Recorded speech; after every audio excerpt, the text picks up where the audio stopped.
So your theme lesson for today, and you just watched the video talking about an introducing theme. And in your PLP lesson, you've got a couple readings to do. So I'm going to read the tale of Peter Rabbit and kind of talk through that with you and talk through what I think about the theme and what I think is important. So it is in your lesson 3 story theme, if you want to open this in a new tab and then follow along with me. It says, practice identifying the theme in the following story. The Tale of Peter Rabbit. Once upon a time, there were 4 little rabbits, and their names were Flopsy, Mopsy, Cottontail, and Peter. They lived with their mother in a sandbank underneath the root of a very big fir tree. Now, my dears, said old Mrs. Rabbit one morning, you may go into the fields or down the lane, but don't go into Mr. McGregor's garden. Your father had an accident there. He was put in a pie by Mrs. McGregor. Now run along and don't get into mischief. I'm going out. Then old Mrs. Rabbit took a basket and her umbrella and went through the wood to the baker's. She bought a loaf of brown bread and 5 currant buns. Flopsy, Mopsy, and Cottontail, who were good little bunnies, went down the lane to gather blackberries.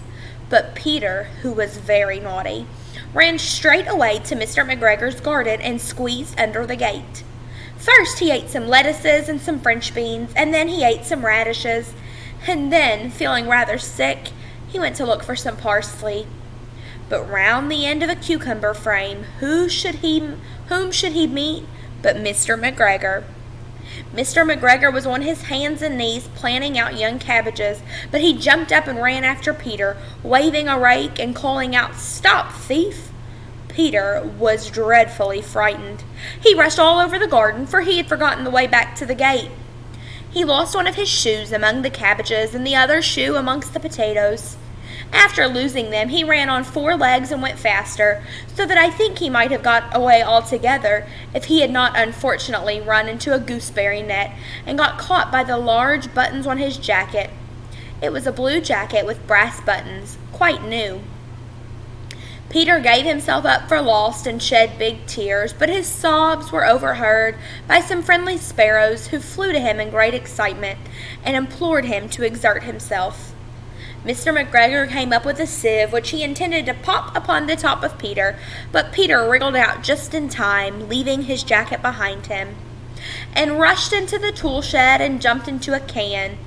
It would have been a beautiful thing to hide in if it had not had so much water in it.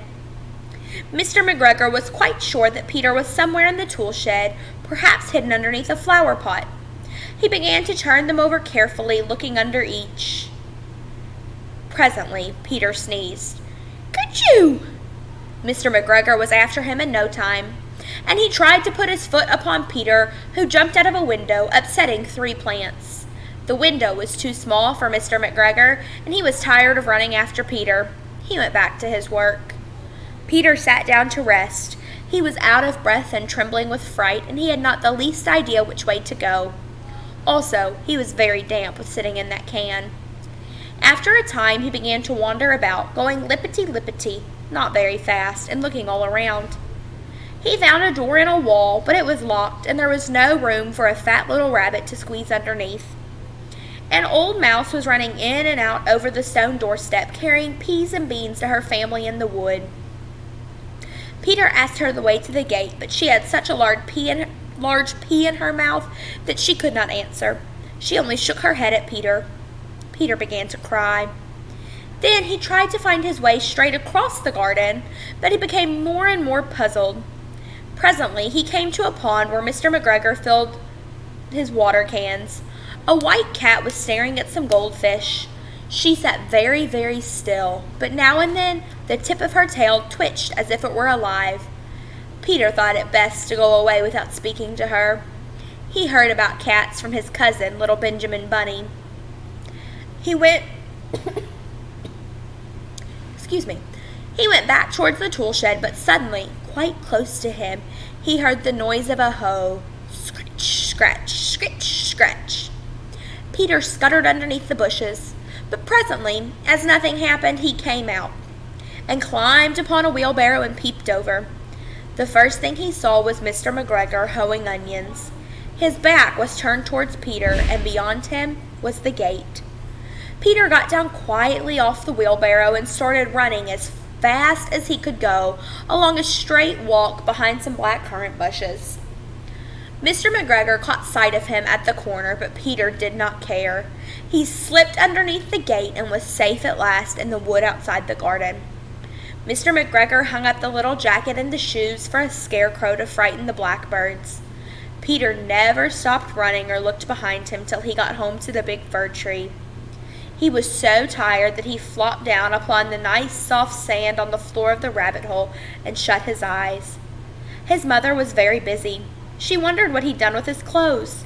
It was the second little jacket and pair of shoes that Peter had lost in a fortnight, which is just 2 weeks. It's not the game that you play. I'm sorry to say that Peter was not very well during the evening. His mother put him to bed and made him some chamomile tea, and she gave a dose of it to Peter. 1 tablespoonful to be taken at bedtime. But Flopsy, Mopsy, and Cottontail had bread and milk and blackberries for supper. The end. So we need to think of the theme of this story. So what did Mrs. Rabbit tell all 4 children at the beginning of the story when she left? Think about what she told them. She told them not to go to McGregor's garden, right? In the text, it says, "Now, my dear," said old Mrs. Rabbit one morning, "you may go into the fields or down the lane, but don't go into Mr. McGregor's garden. Your father had an accident there. He was put in a pie by Mrs. McGregor." So that's what Mrs. Rabbit told them. But did Peter listen? Or did Peter do the exact opposite of what Mrs. Rabbit told him? Says, but Peter, who was very naughty, ran straight away to Mr. McGregor's garden and squeezed under the gate. So think about the consequences of Peter's decision to ignore his mother. McGregor almost caught him, right? So the consequences, he lost his jacket, he lost his shoes, he had to hide in that wet and damp can, he had to run around, he was super tired, he got really scared. And then McGregor almost caught him. And some evidence in the text to support that is Mr. McGregor was on his hands and knees planting out young cabbages, but he jumped up and ran after Peter, waving a rake, calling, "Stop thief." So Peter lost all of his clothes for the second time. That was another one. So think about what that theme or life lesson, the message, could be in the story.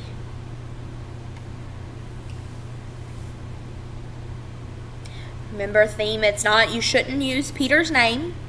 You shouldn't use the story's name. It's a life lesson that could be applied anytime. It could be you reap what you sow. You get back what you put in. So if we saw it, you see that in a lot of different stories, and we could justify that theme with evidence from this story because Peter made a bad decision, so he had negative consequences. You get back what you put in. You make a bad choice, you're going to get bad consequences. So you will read now Aesop's fable of the shepherd boy and the wolf. It's much shorter than Peter Cottontail. And you will have some questions for that. And you will have to support your choice in theme. Also, your spelling today. I would definitely make sure that I am paying attention to the spelling because it's going to show up on your unit test. You're going to be able to spell these words correctly. So I know that typing them is not super fun, but it's definitely helpful. So that should finish you up on lesson 3 for theme. Finish answering, and you are finished for the day.